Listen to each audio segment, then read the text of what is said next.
You know, when you think of the concept of a glue guy, I'm sure everybody kind of defines that a little bit differently. When I think of glue guys, I think of guys that help to change the culture of your program. I think a glue guy is the selfless player that is willing to do whatever the team needs on the field and off the field to achieve the team's mission and goals. Glue is just that, guys bringing guys together and kind of making those friendships and those relationships work. Well, then the glue guy is the guy that helps you mesh. He doesn't jump out, but he does all the right things, makes others around him better, opportunistic, winner, selfless, and we all need those guys.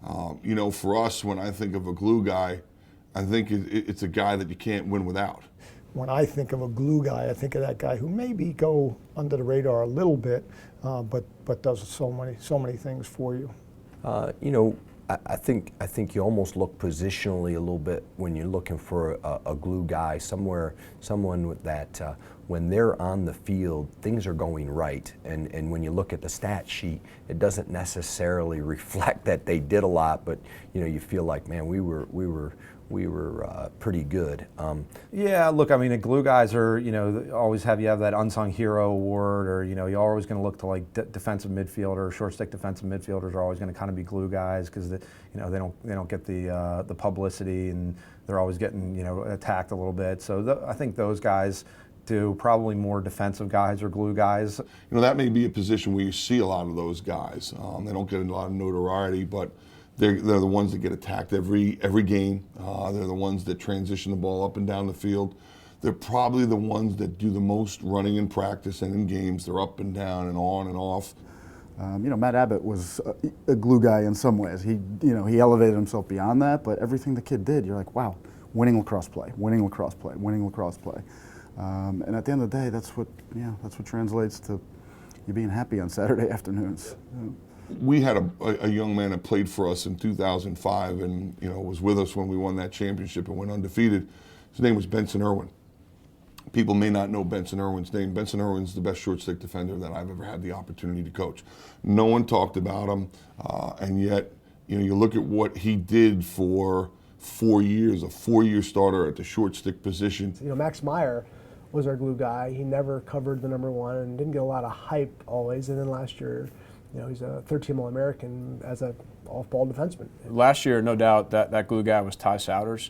Ty was an All-American defenseman for us and actually wasn't named an All-American as a senior, but he was our quarterback on defense. And the guy for us last year was John Burke, who Johnny has graduated as an infantry officer now. He was the glue guy. I don't know that he got to 15 ground balls on the year as a close defenseman, but he was our MVP of the whole team. I think of guys like Justin Ward and Joe Fletcher, and certainly Pat Lacone, and really a lot of our seniors over the last couple of years that have been culture changers, in our locker room. I think we have one of the best glue guys in the game in John Hogan.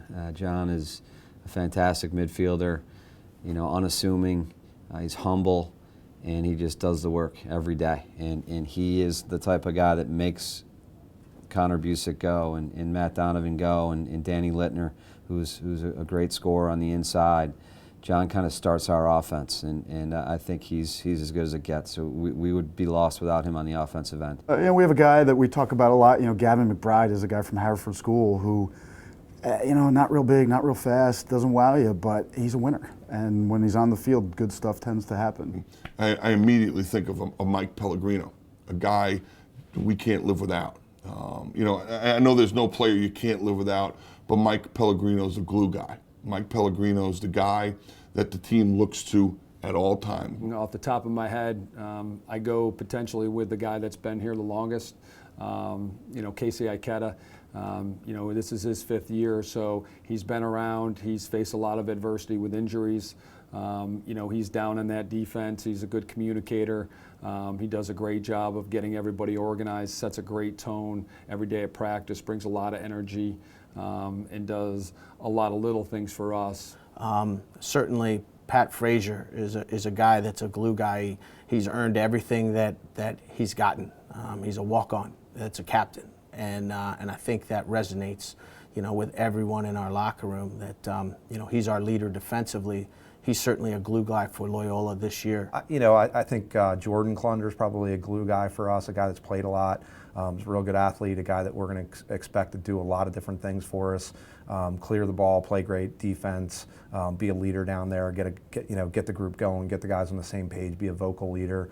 Yeah, I'd say a guy like Justin Mavis is that glue guy. Justin's not the most outspoken guy. He's actually pretty soft-spoken, but he's getting more. You know, he's getting more to him as now a leader and captain, and you know, getting a lot more confident with who he is. But he's really good with everybody on the team. He's a guy that can talk to a defenseman, he can talk to the goalies, he talks to the offensive players, and just continues to keep everybody on the same page. And does, you know, he does a lot of really good things himself as a player, but really someone that everybody can go to, everybody can lean on.